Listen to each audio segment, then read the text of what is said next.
And of course, we are very much looking, I am very much looking forward to discussing a very sensitive but important topic, the role of media in Russia, because this is something that is often discussed in how far can we trust the sociological polls that claim that President Putin's popularity stands at around 80 or even above 80%. And one explanation would be that, of course, it is related to the role of propaganda to some extent. So again, it is related to the role of mainstream media. Of course, not all media have the same view, but I'm sure we will have a discussion about that. We'll have two Russian speakers, Alexander Morozov and Konstantin von Eggert. And then we'll also have two Czech speakers, Ondřej Soukup from Hospodářské, noviny, and Václav from the Association for International Affairs. So I would like to ask Konstantin to start with a short introduction. Yes, thank you very much, Peter. I think that those of you who follow the situation with the Russian media more or less see that it's been evolving from relative freedom of the 1990s through more severe control during the first two terms of President Putin to during President Medvedev's tenure in the Kremlin, and then currently back to something that is even worse than the first 8 years of the century, the first two terms of Putin's presidency. I think to me, the most important thing is to understand that for the Russian government, for Putin personally, control of the media is actually one of the essential elements, if not the essential element, of keeping the political power. As I said in the previous session, we all turned into sort of mini Freuds, mini shrinks, analyzing Putin all the time because he's so important for the Russian system. So I don't claim to be a psychologist, but I suppose that the easiness with which Mr. Putin's ascent to the pinnacle of power in the late 1999, early 2000 was achieved and facilitated by the mass media, first and foremost of all television. I think this easiness has convinced him that control of television, control of the mind, is the essential condition for a political success. So I think that what we see now in Russia is very mature, very sophisticated propaganda machine that has enormous impact on the minds of ordinary Russians. Peter mentioned these sky-high ratings of President Putin. Yes, you probably do not believe the figures in a sense that if they say it's 80%, it's probably not really 80%, it's probably 70%, because lots of people will say what they think the authorities want them to hear rather than what they think when they're being polled by this sociological different sort of posters. Yes, it is a heritage of the Soviet days where you were supposed to be living in this condition of doublethink and say one thing to the authorities and another thing in your kitchen. So yes, probably it's not as widely, these ratings are not as amazing as they are, or as the Russian television claims they are, but they're significant. Let's face it, I'm pretty sure that Alexander and I and other Russian participants have enough empirical evidence to say that Putin's become much more popular after the takeover of the Crimea. I'll give you an example. A couple of days ago, at my dacha, 50 kilometers from Moscow, there was a party. Not a party, quite dinner with neighbors. And one of the neighbors suddenly said, let's raise a glass to Putin, he's so good. This woman was never ever sort of involved in politics. She's not a member of United Russia. She probably only watches soap operas on television, but even she was quite taken up by this whole wave of patriotism started in the wake of the Crimea. I think there's an important thing to be to realize if you're talking about Russian media, and that is that it's not, well, I mean, it's banality to say, a truism to say that these are not means of mass communication. They are means of mass propaganda, but not communication. They're not communicating, they're definitely not informing anyone about anything. But I think that to understand why it happens, and why this kind of propaganda is so widely successful 25 years after the collapse, nearly 25 years after the collapse of the Soviet Union. One has to go back to, I mean, I don't know, those who were here in the first session, I will just repeat. You have to go back to the breakup of the Soviet Union and this idea that it broke up suddenly and it was a huge trauma and really suffered for it. And we lost a great state, and we lost the sense of pride, and we lost our self-esteem. So what is Putin's television trying to do now? And I'm talking specifically about television because it is the most influential medium in Russia. About 80% of the population in this or that way get their news or views or both from television. So what Putin is doing, he's not undertaking any kind of, not only undertaking a campaign to present himself as a no alternative leader, as someone who gave Russia pride and so on and so forth. He is using the media, and the media is being used as a kind of collective psychotherapy instrument. The Crimea was not so much about the Crimea itself. It was not so much about Ukraine. It was not so much about NATO standing on Russian borders and trying to take over the Sevastopol naval station.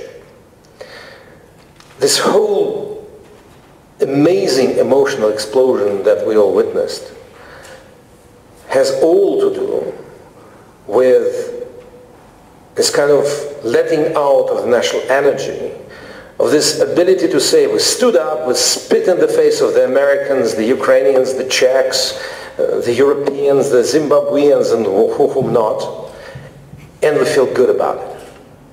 It is for the first time since the collapse of the Soviet Union that people felt they have been vindicated, that the defeat in the Cold War was avenged. And I think this opens a lot of very interesting questions. First of all, okay, now that the defeat has been avenged, what next? There's not going to be any more powerful thing for Putin to do than occupy the Crimea.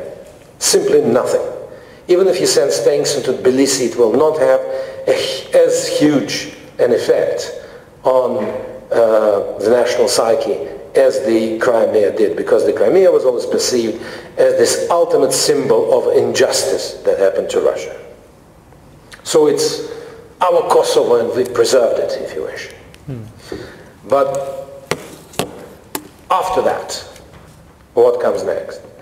And I think that what we've seen recently is a very, very clear trend in the media shifting from the external enemies to internal enemies. The enemy within. Those who disagree with the policy were tolerated until, well, kind of 2013-14. tolerated to different degrees. Under Medvedev, they were pretty much part of the mainstream.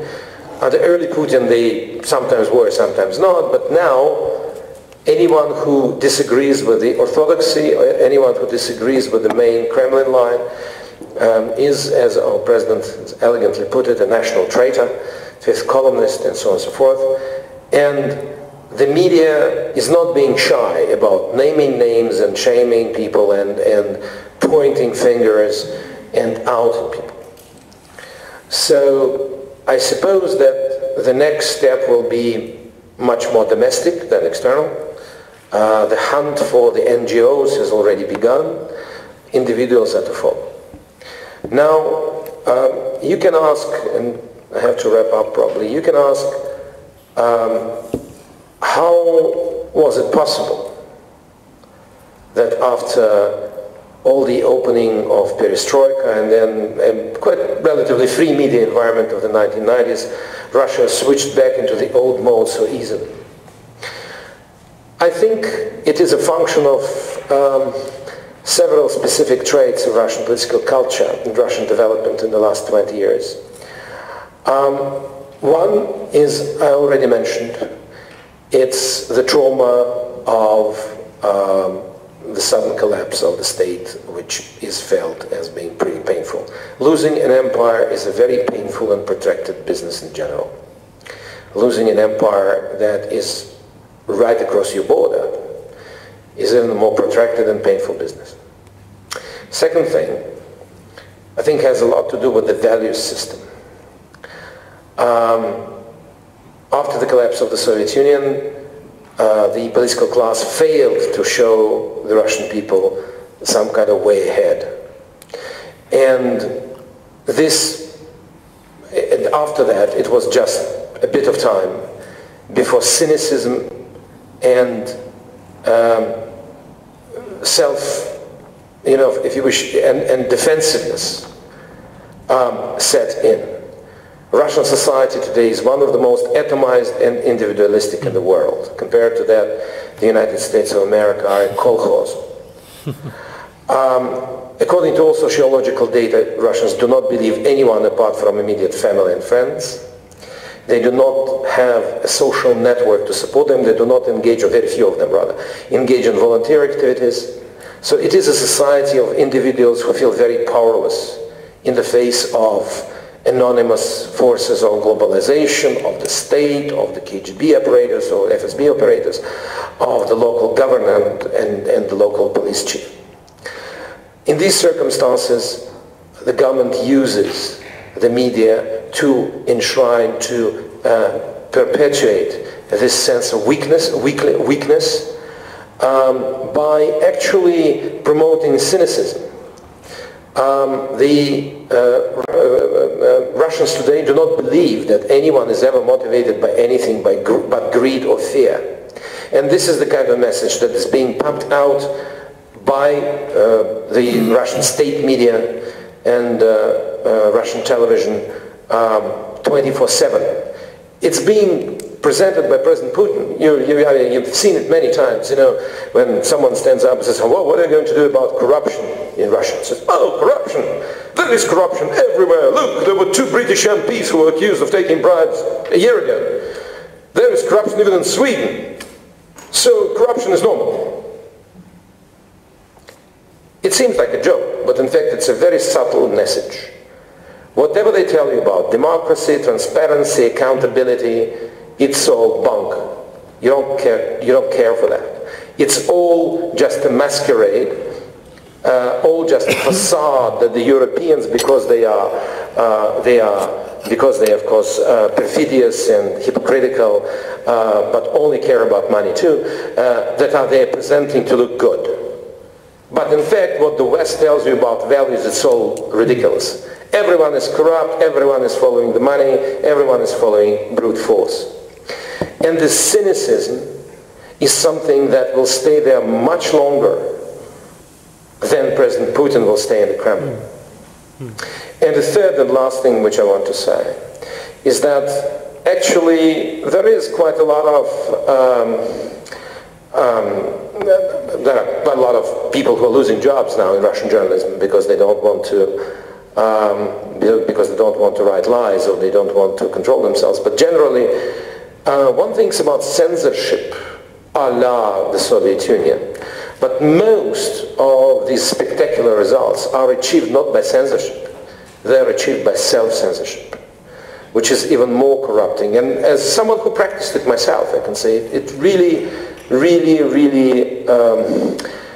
distorts you from within, because you have to second guess what is safe and what is not safe, what you're allowed to say now, what you're not allowed, even if you work for a private media organization with not a lot of rules. And I think that this has, to a large extent, disfigured the Russian journalistic community, and I think that I've never witnessed so many good journalists being free of any employment as it is now.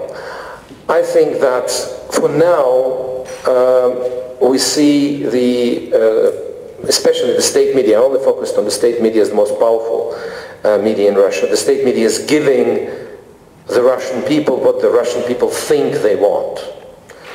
And this is something that will not go away easily, unfortunately. Thank you.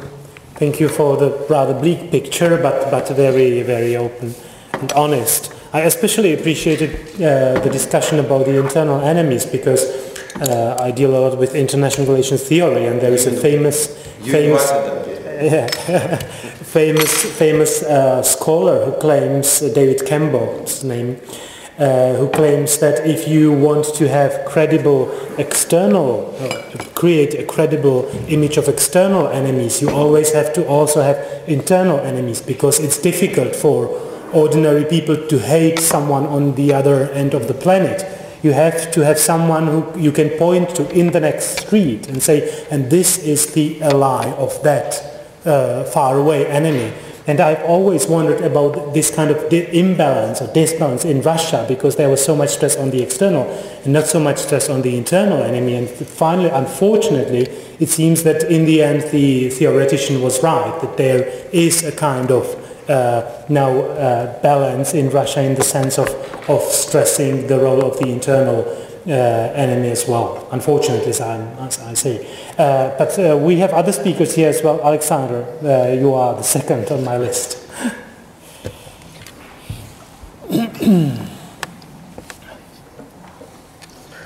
You know, Peter, it's better to be on your list than on a few Russian lists, really. Yes, my English linguistic machine is sleeping after the dinner, but I try to say. Нет, ну это потом.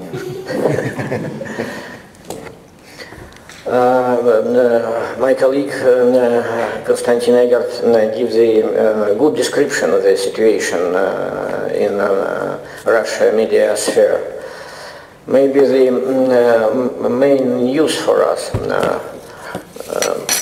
Now we have the new situation, because the Kremlin can say we have the majority, big majority, positive majority in politics, and this majority won't have the media. And now we have the little minority, liberal minority, and Putin say, we don't want pressure the critical sentences, critical position. For this, it is the critical position of little minority. And in this situation, we don't have the good strategy, because big audience want to see the Russian television in central channels, and want read the such newspapers, yellow newspapers as Komsomolskaya Pravda, as Argumenты и Fakты, and so on. And in these newspapers every day people read the ideas about the fascists in Kiev and the dead of West, and so on and so on. And what the strategy for the minority? It is the main question now. Because 5 years ago, maybe 10 years ago, we know that Russia, on the way of the post-Soviet transit, maybe it is not easy way, but it is a way. And after the maybe 10 years, we have the new society and new state. But now we cannot say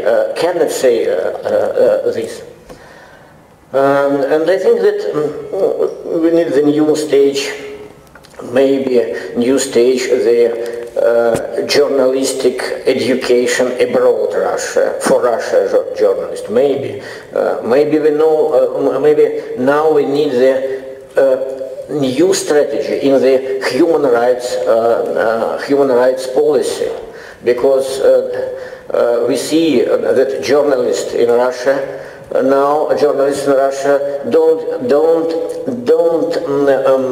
can found his activity has worked on the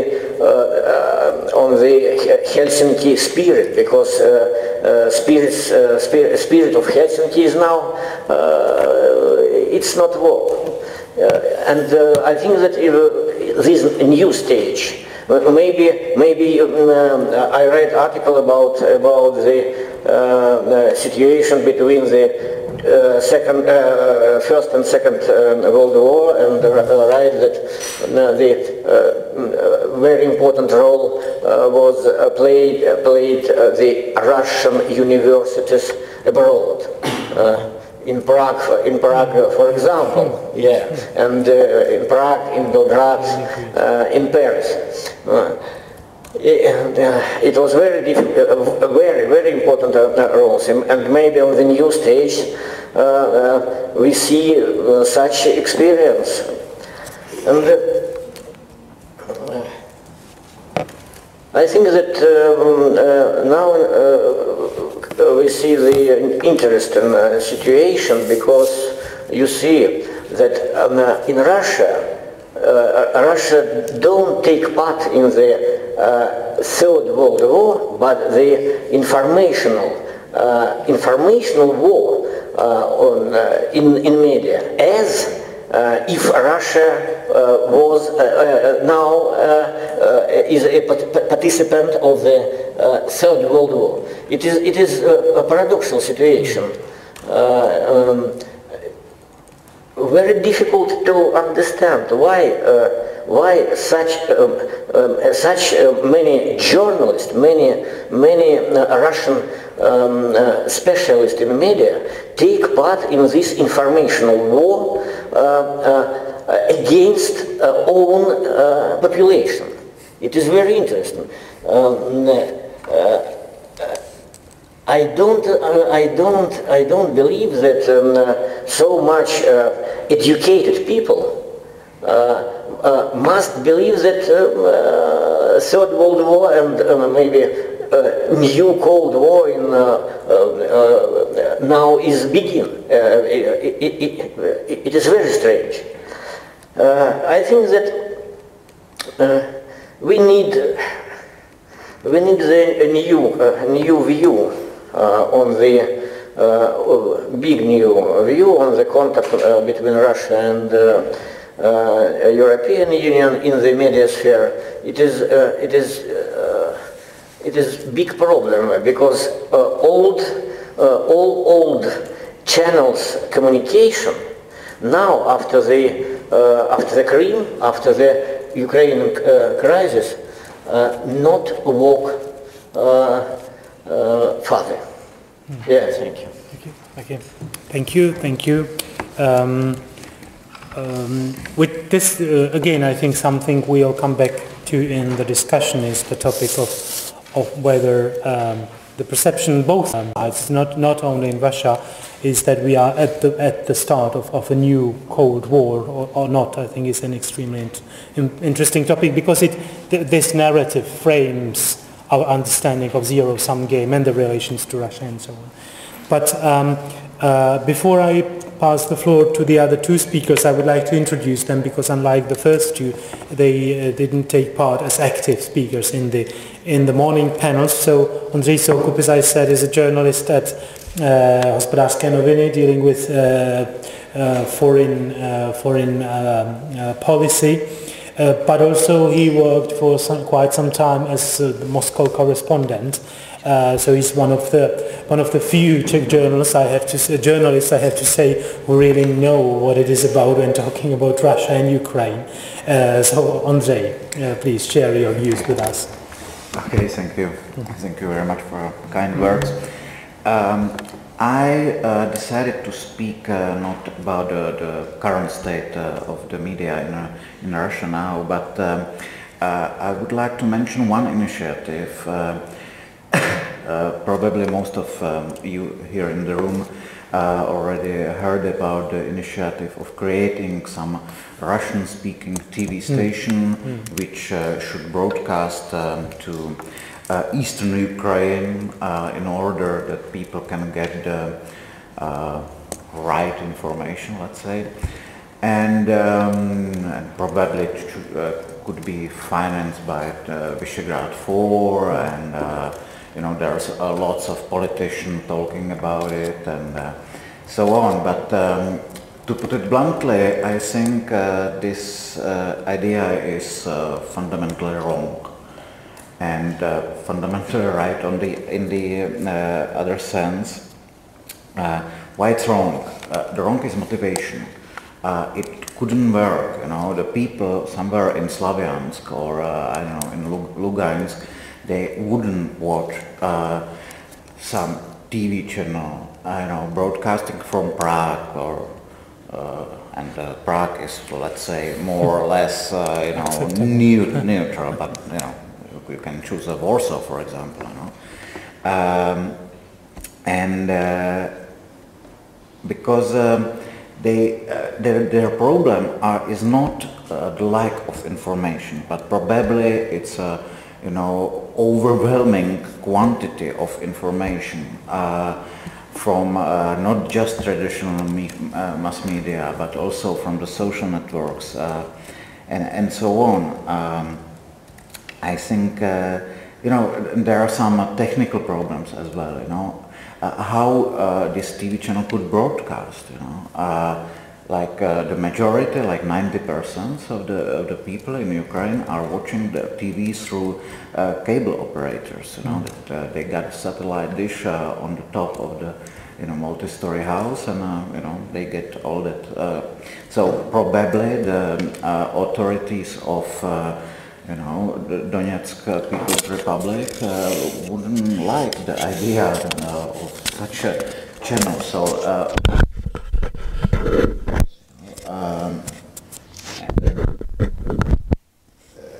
How this correspondence, in Mariupol.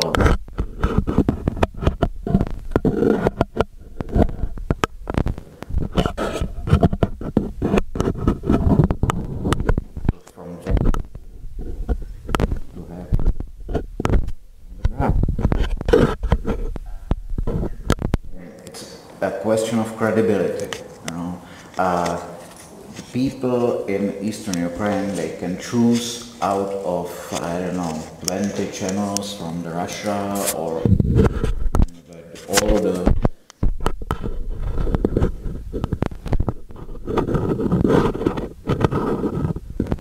what the Moscow liberal intellectuals Zvezda, which they can watch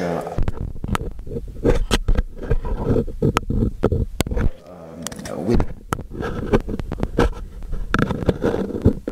useful, more up-to-date and so on.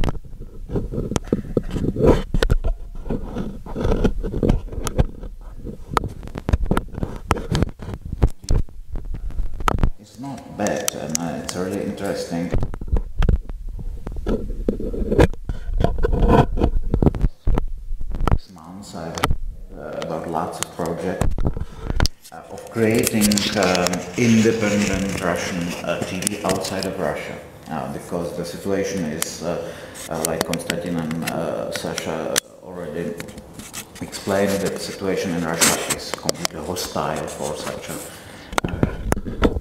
a problem.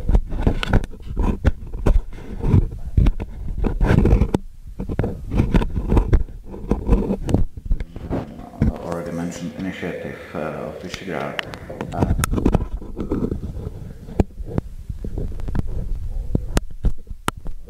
Living in Europe.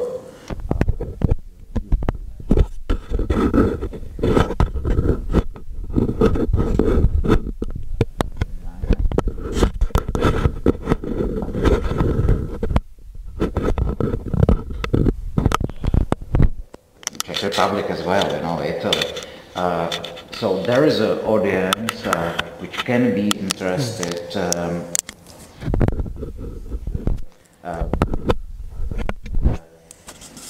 I think that the interest will even grow, especially if all that scenario of new Cold War will go through.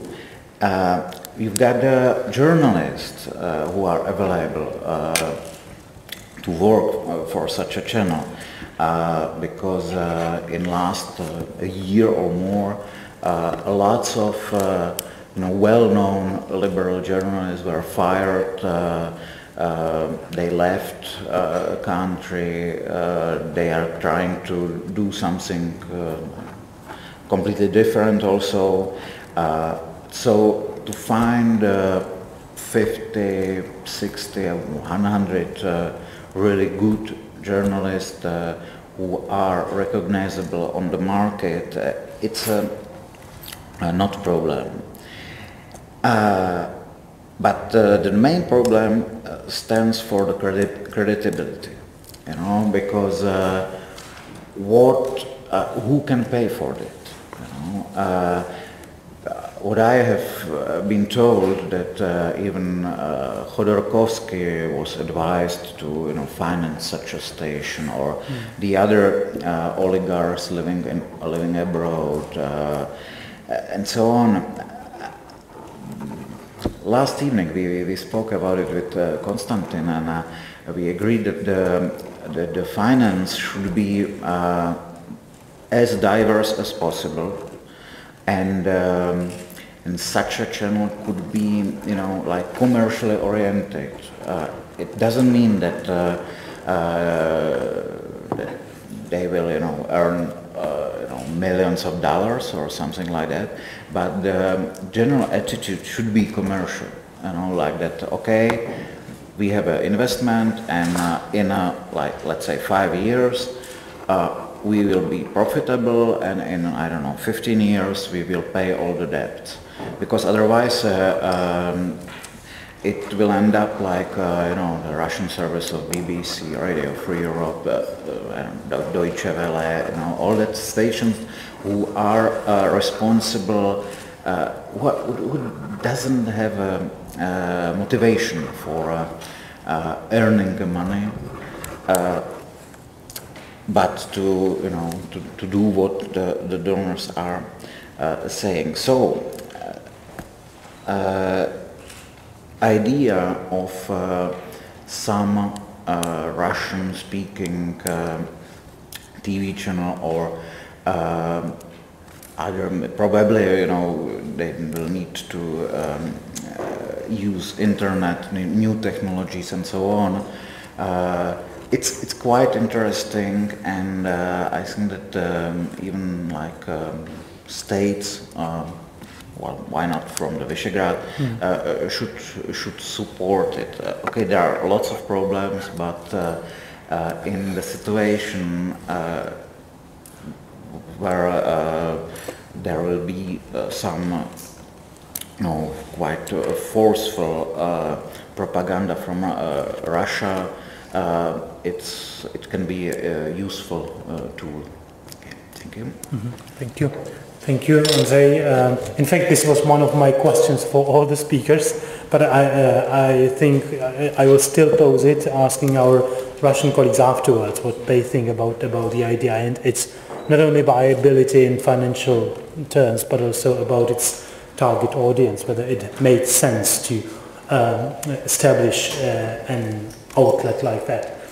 But we still have one speaker, Václav Lídl, who is an analyst at the Association for International Affairs, who deals with Russian foreign and as well as domestic politics. Václav. Well, first of all, thank you for the introduction and invitation.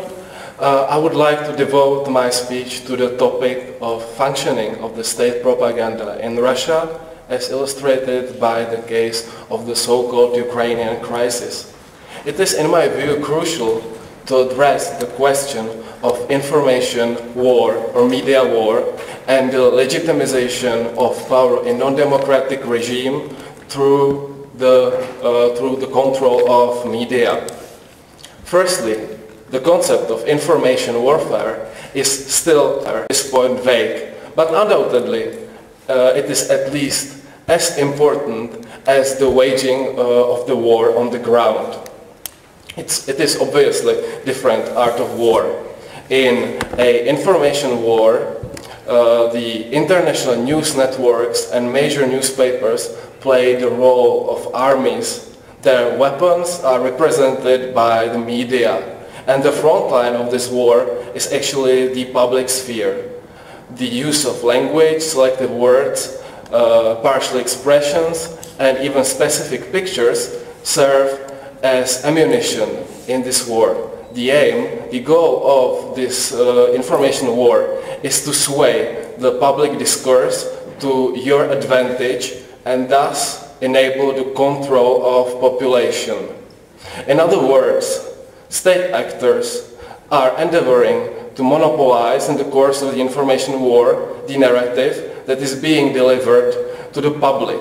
And parallel to that process, they are trying to discredit any rival narratives of their opponents. Secondly, in Russia, there is a non-democratic, authoritarian, tough authoritarian regime which simply cannot legitimize its power through the free and fair election, as is usually done in proper democratic regimes. Since the early 2000s, the Siloviki who are right now in power in Kremlin try to imitate the democratic process and exchange subservience of their citizens for increment in well-being and maintenance of internal stability. However, this is not possible anymore after a wave of mass demonstrations on the break of 2011 and 2012.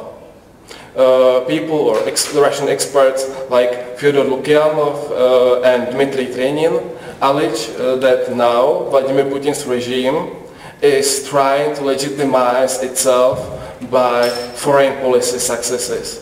We are witnessing this process of legitimization by foreign policy success in the case of Ukraine, for instance, but we can also find similar pattern in the Russian actions during the Russo-Georgian War of August 2008, or at least afterwards, and also in the proposal to build that so-called Eurasian Economic Union. I think all of you remember that vivid article of Vladimir Putin in Izvestia from November 2011, where he proposed to recreate in some manner the Soviet Union. It is all based, in my view, on that drive of post-Soviet nostalgia. This legitimization mechanism through foreign policy achievements or successes was already deployed by the rulers of Kremlin in the second half of 19th century after the defeat in the Crimean War, when the Tsarist regime decided to expand into Caucasus, Central Asia and Far East, and it was also deployed during Brezhnev's era when they were trying to hide internal problems of the regime by expansion into the third world. The most important condition for this process of legitimization to be successful is the need to control the public discourse. Without that, the media war cannot be victorious. Thirdly, many raised the question why Russia acted in the Ukraine as it did, and why it annexed Crimea, if the only tangible prize was international isolation and sanctions. But if we are talking about success or failure of Putin's strategy in the Ukraine, we have to first understand what were its primary goals. Because if the goal was to control Russian population and strengthen the authoritarian regime, he was, in my view, incredibly successful. Vladimir Putin's support is at present at its 5 years high, according to Levada Center, which I consider as quite a reasonable institution. Moreover, 63% of Russians believe right now that the state-run media are objective. In my view, key for winning hearts and minds of ordinary Russians is nonetheless the television. The troika of most important state-run channels, Первый канал, Россия 1 and Россия 24, is the most important in this process. As was already stated, right now approximately 90% Russians claim that TV is their primary source of information. There's really limited accessibility to media with different opinions from the state propaganda. In April of this year, I had the opportunity to speak with my friends from Nová Gazeta, which is the most important, I would say, anti-regime or at least independent daily, which is partly owned by its own staff and also by Mikhail Gorbachev. And for me, the principal conclusion of this meeting with these people was that the fact that because they have small reach, the government leaves them to do their work.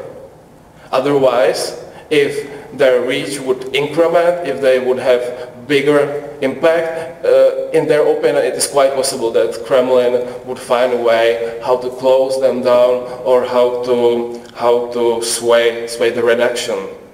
In conclusion, as I've already stated, in my view, the front line of this information war is definitely the Ukraine, but the goal is to control Russia's own population.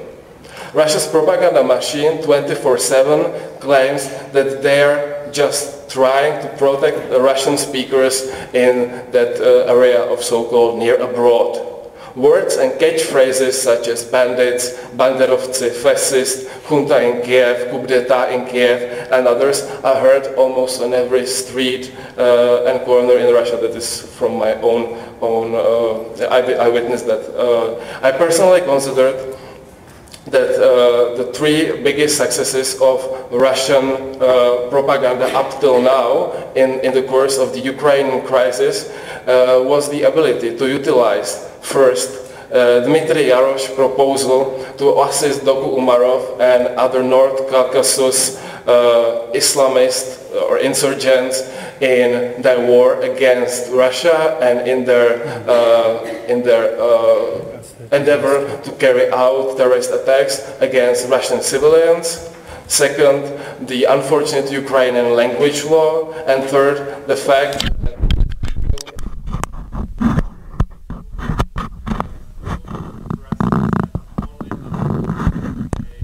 to the eastern Ukraine.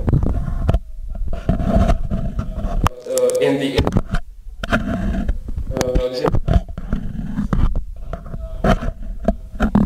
incredible performance of people, Foreign Affairs Sergei Lavrov, press attaché of the Russian President Dmitry Peskov, because they're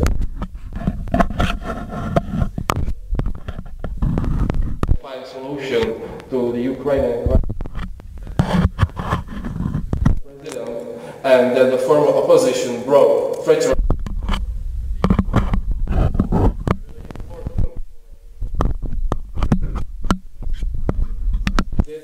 confusing the opponent, the West in this case, and they delayed its reaction. Because when, for instance, Lavrov was talking about the cooperation and de-escalation of the crisis, Russian troops actually invaded and annexed Crimea. And this deteriorating situation continues up to now in the eastern Ukraine. This information war between West and Russia, or between Russia and the Ukraine, is now far from over. At present, I would say that West is losing it badly. Because it does not understand what's the Russian primary goal. Firstly, it has to find a way how to address ordinary Russians, and then how to weaken Putin's regime in its effort. Thank you. Thank you very much. We now have around 20 minutes for our discussion. I will start with a set of my questions for all the four speakers. And the first is related to what Václav was talking about, and that is the Russian efforts to sway the public opinion in the West in its favor. And there are rather contradictory accounts or contradictory conclusions about whether Russia has been really successful, or the current Russian leadership, whether it has been successful in waging this kind of information war around Ukraine. So I would be interested in hearing what you think about this. And connected to that, my second question, again for all four participants, is the role of internet in the conflict, or generally in Russian, domestically also in the Russian media landscape, because of course originally internet was always considered as the great democratizer. With internet everybody will have access to just any information, so manipulation will not be possible anymore. Now we all know that this was an illusion, but the question is how effective do you think, and that's especially for Konstantin and Alexander, how effective the Kremlin is in controlling internet in Russia, and related to that, how effective it is in influencing the social media in the West as well. I follow on Facebook a number of Russian media, including Vedomosti, for instance, and you would be surprised that the number, and I really made some kind of very simple statistics there, before the crisis in Ukraine, the number of those who commented on the statuses of Vedomosti and who criticized Vedomosti, there were always some people who criticized, but after the conflict this number of skyrocketed. So clearly there's a number of internet trolls who support the view of Kremlin, and the same applies to The Guardian or many Western media as well. So there is an interesting kind of novel, to some extent, strategy that is to some extent effectively employed. Of course I cannot say that it's employed by the Russian government, but clearly someone is kind of coordinated attack. So my question about social media. But before giving the floor back to you, if anybody would like to ask another question, yes please. So please always identify yourself. My name is Stanislav Bielý. I am a student of University of Economics, Prague, and I'm also Ukrainian. And I have a question to the Russian guests. Do Russian journalists and moderators of the main Russian channels realize what they say? Do they realize that they lie, or do they sincerely believe what they say or what they have to say? Thank you. Okay, you should probably ask the journalists, but still, of course, we can. Are there any other comments for the first round? You know, it's. Thank you very much, Václav. I think it kind of goes back to what I said twice during this conference, that we all turned into people who are learning psychology on the hop and the second-guess people. You know, does Kiselov really believe what he says? I think most people realize that they lie, and I think that there are two motivations that drive them. One is very simple, they're doing it for money. But there's another one. You're doing it for a higher cause. So the end justifies the means. And I think that these two things are intertwined. The salary of someone like Kisilyov hovers around about anything from $30,000 to $50,000 a month. So that's not a bad remuneration for splicing together a few bits and pieces from, say, Chechnya in 1999 and pretending that it is Ukraine in 2014. But I think that there was a heated exchange between one of the journalists of Russia One, I'm not going to name his name, he's pretty famous, who actually used footage from, I think, well, one of the North Caucasian republics, an explosion, footage of an explosion, I think in Kabardino-Balkaria or something like that. And he spliced it together and montaged it in a way that it looked as if what he was showing was happening in Slavyansk or in Kramatorsk somewhere.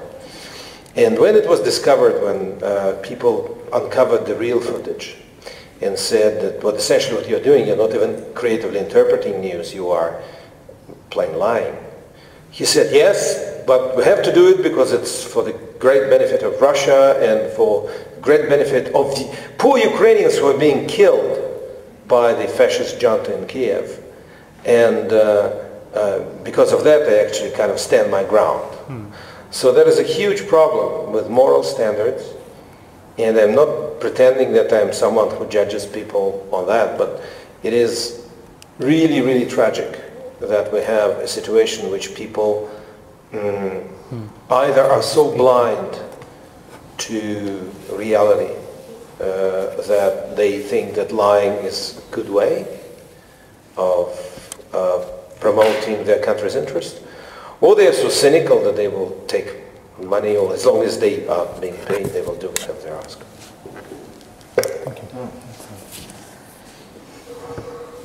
Maybe a little addition to the Konstantin's role. Usually says, if we see the political mythologies, political propaganda, we can discuss with the rational reasons, rational arguments. And the history shows us that it is not successful strategy. We don't have only one positive example when reasonable arguments against the political mythology was win. It is the big question, big problem. And now I see the new situation. I see the people who says, yes, it is our propaganda, Kremlin propaganda. It is good because we are in the war, and all media in the world, it is only propaganda. And in this situation, I am glad to work in the war propaganda on our side. And people glad to see the propaganda. It is very I surprised, but it is interesting because we can say to the people, it is unbelievable. It is strange information. They say, yes, it's very strange. But it is need because we are in the war, in the war against West, against Ukrainian Ukrainian fascists, and I think that as a political journalist, I understand that in past It was the very impressive, very good example. Only when the Churchill stand up and say that Churchill after the Second World War in the Fulton speech, they stand up and he became speech on the language of political mythology.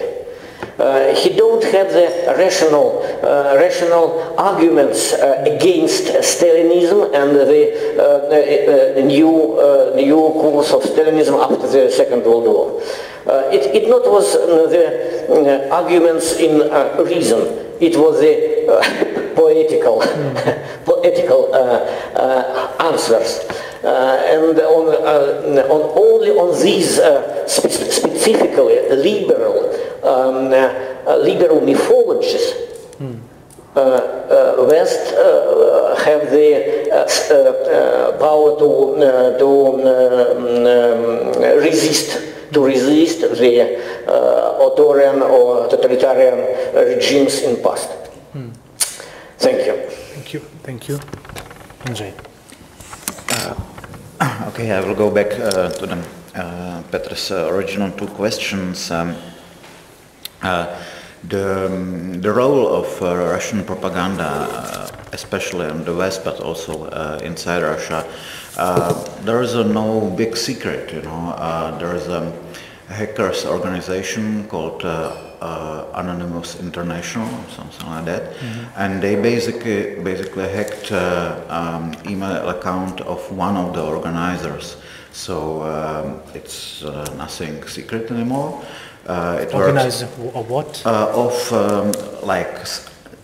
Net of the people who are going to the social networks, to the discussion under the articles, and so there is a budget also. So now we know that the low-level activist is paid something like 15 rubles for one commentary, and he can earn up to 250 rubles for a day, and for that he has to write 3 statuses on the social media and at least 15 commentaries under the articles. There are some people who are giving the orders how to comment and what topic should be, interesting and so on. It's a huge file. I spent like 1 hour and then I left because there's like almost 5,000 emails, and and also there is a special category of people who can write in English, so they are guided how to register on the English language sites. And it's just one of these nets, and this lasts like 250 people. The funny thing is that it's basically led by the personal cook of Vladimir Putin, who has some restaurants and so on. And for some reason he's working for that, But it's quite typical for the situation right now, because one of the these commanders of so-called rebels, Igor Strelkov, basically worked for one tiny Russian oligarch, Konstantin Malafeev, and who probably sent him to Ukraine in order to avoid criminal prosecution for some embezzlement of, I don't know, $200 million or something like that. So these, there are some people who are talking about, perfect organization, very wise plan, how to influence, how to.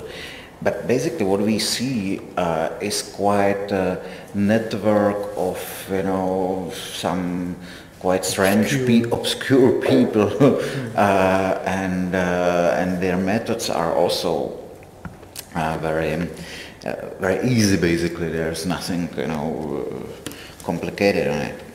And the second question was about the role of internet.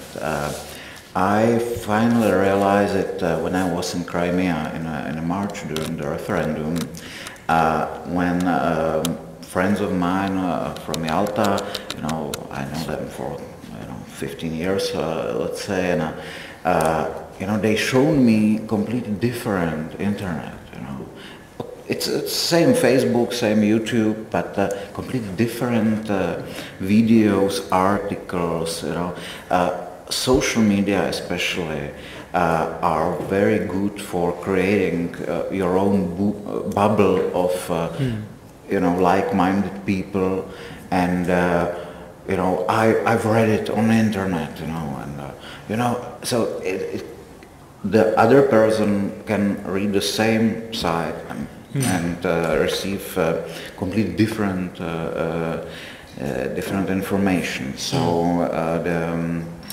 So what I was talking about in the beginning, there is not problem of lack of information, but on contrary of too many information to sort. Okay, thanks. Okay, thank you, Václav. I'd like to just add a few words regarding the evaluation of the information warfare as for now. At least in the case of Russia, it is highly successful. The pressure on the public is more and more stronger. There's already present this moment of so-called zaključivanie gajek, and also the concept of осажденная крепость, which I would translate something like besieged fortress. It was also present in Russian collective conscience in the time of the Soviet Union, and it is coming back. I have also witnessed several speeches by politicians which include the elements of messianism, and also if you just see people like Sergei Naryshkin who are citing Alexander Dugin, there must be something wrong. And as for the Ukraine, I think that the information war Russian information war is not so successful up till now, because the public there is not so perceptive to it, because there is not anything similar to the control of media as in Russia, but still it serves as a tool for polarization of the society in Ukraine, when the small minority who believes the Russian media is being antagonized against the rest of the country, and the consequences we are witnessing right now in Lugansk, in Donetsk, etc. In conclusion, I would also like to add that what we are witnessing now, it is quite a long-term process. It at least started in 2007 during the cyber war against Estonia. Thank you very much. Unfortunately, we have run out of time because there is another meeting taking place in this very room. So with that, I would like to thank our speakers once more. Again, please join me.